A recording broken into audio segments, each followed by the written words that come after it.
안녕하십니까. 암호화폐 정보를 전달해드리는 닥터 비트맨입니다. 평일의 절반 수요일의 아침이 밝아왔습니다. 참 시간은 여지없이 흘러가는 것 같은데요. 지금의 계속되는 가격의 하락에 많은 투자자분들이 힘들어하시는 게 눈에 보이는 것 같습니다. 업로드되는 영상의 댓글들의 분위기를 보았을 때 상승장대와는 많이 다른 모습들이 보이는 것 같은데요. 하지만 이러한 하락 또한 여지없이 언제 그랬냐는 듯이 지나가며 상승하는 날이 분명히 올 것입니다. 그때를 위하여 우리는 과연 어떠한 액션을 취해야 될까요? 오늘 하루도 화이팅 하시길 바라면서 수요일의 아침은 과연 어떠한 소식들이 반겨주게 될지 한번 보도록 하겠습니다. 현재 암호화폐 시장이 계속되는 하락 속 많은 투자자분들의 애타는 목소리가 들리고 있습니다. 현재 이러한 하락의 경우는 2018년 1분기 이후 최악의 분기를 기록하고 있다고 하는데 내용 한번 같이 보도록 하겠습니다. 비트코인의 경우는 2018년 1분기 이후 최악의 분기를 기록 중이라고 합니다. 무려 마이너스 45.91%를 기록하고 있다고 하는데 비트코인의 경우는 2021년 1분기 이제 절반 가까운 가격이 하락을 하며 2018년 윈터 겨울 이후 비트코인의 최악의 3개월이라는 부제를 한번 같이 보도록 하겠습니다. 지금 지난 2018년의 경우는 암호화폐 시장 역사상 가장 긴 하락장이었죠. 암호화폐 파생 상품의 중요 지표를 분석하는 분석그룹 스큐의 경우는 트위터에서 비트코인의 분기 실적 통계를 공유했다고 합니다. 이 트위터에 따르면 2021년 2분기 비트코인은 마이너스 45.91%가 감소를 했다고 하는데요. 2017년 말 이루어졌던 초강세장 당시 19,000달러 돌파 이후 2018년 1분기 마이너스 49.89%를 되돌렸었는데 현재 중국의 채굴 금지와 환경 문제 등 여러 가지 문제들이 현재 암호화폐 시장의 가격을 하락시키고 있는 중입니다. 계속되는 하락하는 시장 속에서도 긍정적인 소식들은 계속해서 나오고 있습니다. 현재 비트코인보다 더욱 주목을 받고 있는 코인이 있습니다. 바로 암호화폐 시장의 시가총액 2위의 부대장 코인인 이더리움에 관한 소식이 나왔는데요. 이더리움의 고래들의 보유량은 계속해서 감소하고 있다고 합니다. 이게 무슨 내용인지 한번 같이 보도록 하겠습니다. 한 데이터가 나왔습니다. 상위 10대 거래소의 이더리움 고래들의 보유량이 계속해서 감소를 하고 있다고 합니다. 암호화폐 데이터 분석업체 센티멘트에 따르면 상위 10대 거래소의 이더리움의 고래들의 경우는 가격의 하락에도 불구하고 1950만 개가 넘는 이더리움을 현재 보유하고 있다고 합니다.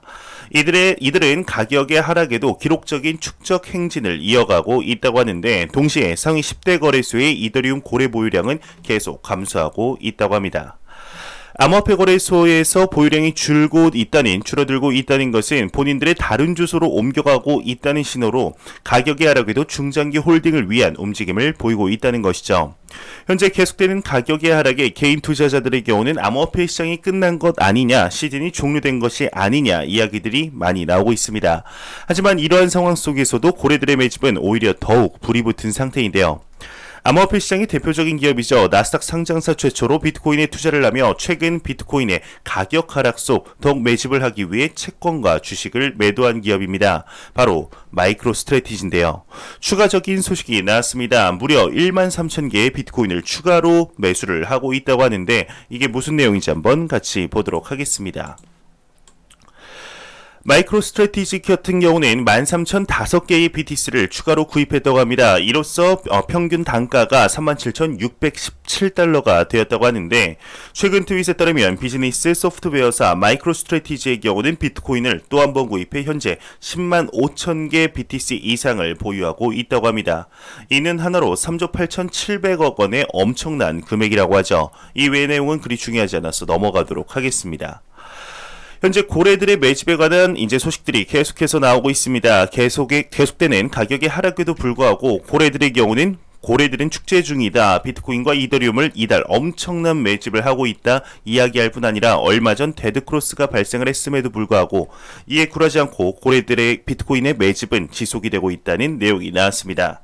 현재 암호화폐 시장에 전반적으로 퍼진 공포 속에 과연 어떠한 우리는 선택을 해야 될까요? 이러한 상황 속에서 글로벌 1위의 비트코인 펀드를 운영하는 기업이 있습니다. 바로 그레이스케일입니다. 이 그레이스케일의 CEO 마이클 소넨샤인의 경우는 상당히 공격적으로 이야기를 했다고 하는데 당신들이 울 때 나는 매수한다 이야기를 하고 있습니다. 내용 한번 같이 보도록 하겠습니다.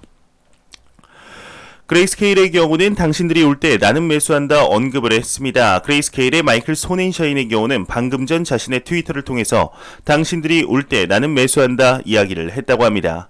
지금의 이러한 상황에서 잘못하면 상당한 공분을 받을 수도 있을 듯한 이제 언급인데 왜 이러한 이야기를 했을까요? 지금 상황이 안 좋으니까 좀 팔고 기다리다가 매수 타이밍이 오게 되면 매수해라 라고 충분히 말할 수 있지 않았을까요? 이 마이클 소넨샤인의 이야기를 봤을 때 불현듯 이 인물이 떠올랐습니다. 우리나라에서 가장 유명한 야구 선수이죠. 박찬호 선수가 있었던 뉴욕 매치의 대주주이자 140억 달러의 순자산을 가진 하나로 1조 4천억 원 정도의 자산을 가진 인물입니다. 바로 억만장자 스티븐 코엔인데요. 이 스티븐 코엔의 경우는 얼마 전 비트코인의 홀더가 되었다 이야기를 하며 이러한 언급을 했었습니다. 얼마 전이죠. 2021년 6월 19일 비트코인의 가격 하락이 한창 진행 중에도 이번 기회는 놓치지 않겠다 이야기를 하며 투자 타이밍에 대해서도 이야기를 했는데 투자 타이밍에 관하여서는 좋은 시기는 없다. 가격이 오를지 내릴지 누가 알겠는가. 나는 비트코인의 가격에 신경 쓰지 않겠다 언급을 했었습니다. 어떠신가요? 그레이스케일의 CEO 마이클 소넨샤인의 언급과 매체 대주주인 억만장자 스티븐 코엔의 말을 보았을 때 사용하는 단어는 다르지만 결국에 관통하는 핵심은 동일합니다. 비트코인과 암호화폐 시장의 가치를 보며 투자를 하기에 지금의 가격 변동성은 전혀 중요하지 않다. 채굴 이슈와 중국발 악재에도 내재 가치는 전혀 변함이 없으며 오히려 가격이 하락하였으니 이는 박앤세일이다 라는 생각으로 계속해서 매집을 하고 있는 것이죠. 현재 암호화폐 시장의 가격에 개인 투자자들의 투자 심리가 상당히 안 좋아진 것이 사실입니다. 하지만 투자의 대가라고 불리우는 인물들의 경우는 일반 투자자들이 듣고 싶어하는 원하는 달콤한 이야기들을 하고 있지 않습니다. 암호화폐 시장을 싫어하지만 가치 투자의 대가로 불리우는 인물이죠. 워렌 버핏의 경우는 아주 유명한 이야기를 했었습니다. 10년을 투자하지 않을 것이라면 10분도 투자하지 마라. 아마 많이 들어보셨을 겁니다. 이뿐만이 아닙니다. 자본주의의 현자로 불리우는 인물이 있습니다. 바로 찰리 먼거입니다.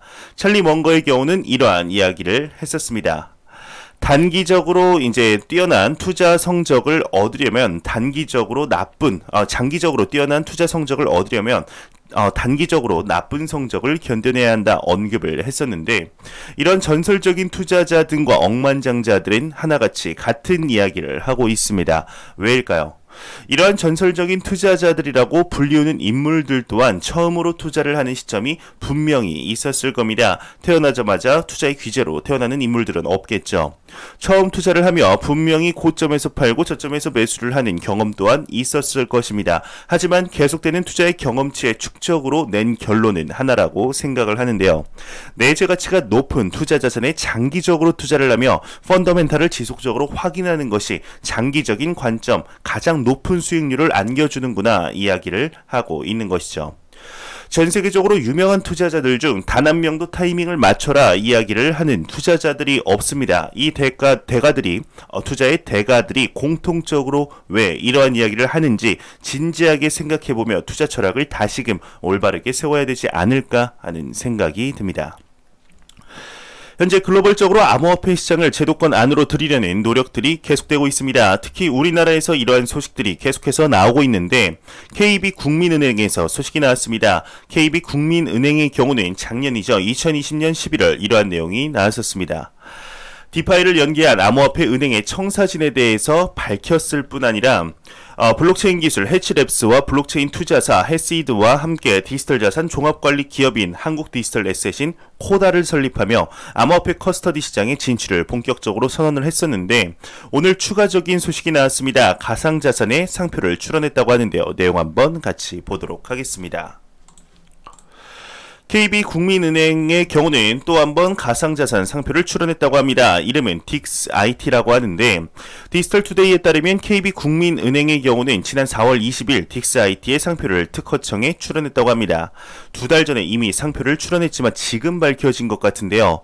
DixIT의 경우는 디지털과 X 그리고 IT의 합성어라고 합니다. 여기서 X의 경우는 전송을 뜻하는 트랜스퍼나 이제 크로스를 의미한다고 하는데 이제 KB국민은행이 특허청에 제출한 자료에 따르면 딕스IT의 경우는 가상통화 관련 통화거래업과 가상통화 관련 금융정보 제공업, 디지털 자산과 원화 정산업, 디지털 금융의 자산 위수탁 및 운용관리업, 디지털 자산의 금융거래업 등 다양한 서비스의 제공을 준비하고 있다고 합니다. 현재 나온 내용들을 모두 보았을 때 기존의 은행이 하는 일을 모두 다 암호화폐로 가능하게 하는 것으로 보입니다. 이에 코다의 관계자의 경우는 중앙은행 발행 디지털화폐인 CBDC 관련 선제적인 대응일 것으로 추측을 하고 있다고 하는데요. 이외의 내용은 그리 중요하지 않아 넘어가도록 하겠습니다. 현재 우리나라 은행권들의 디지털 자산 사업의 경우는 상당히 공격적인 모습을 볼 수가 있습니다. 이러한 움직임은 비단 우리나라뿐이 아닌 이제 글로벌적으로 진행이 되고 있는 상황인데 전통 금융권의 암호화폐 시장 진출이 시장을 더욱 확장시키는 매개체가 되지 않을까 하는 생각이 듭니다. 최근 암호화폐 거래소들의 연이은 상패 러시로 인해 많은 알트코인 투자자들의 투자 심리가 좋지 못한 상황 속 얼마 전 업비트를 퇴사했다 자처한 익명의 인물이 추가 상패가 예고된 코인 10종에 대해 이야기를 하며 업비트 측이 코인 개발사 측으로부터 소위 말하는 뒷돈을 받았다는 찌라시가 돌았었습니다. 이해가는 내용이 나왔는데 한번 같이 보도록 하겠습니다. 업비트 퇴사 직원 찌라시는 가짜로 판명이 났다고 합니다. 한국경제에 따르면 오늘 SNS에서 확산된 업비트 퇴사 직원 찌라시의 경우는 가짜로 판명이 되었다고 합니다. 지난주 업비트를 퇴사했다고 자처한 익명의 인물은 이제 추가 상패가 예고된 코인 10종 명단을 적시하면서 업비트가 코인 개발사로부터 월세와 비슷한 뒷돈인 시크릿 팁을 받아왔다 주장을 했습니다. 이와 관련하여 상장 폐지를 당한 이제 코인 개발사의 경우는 시크릿 팁이라는 것은 없었다 밝히며 업비트 측 또한 이제 사실무근이다 답했다고 하는데요. 지금의 하락장 속 웃지 못할 해프닝이 하나 해소가 된 것 같습니다.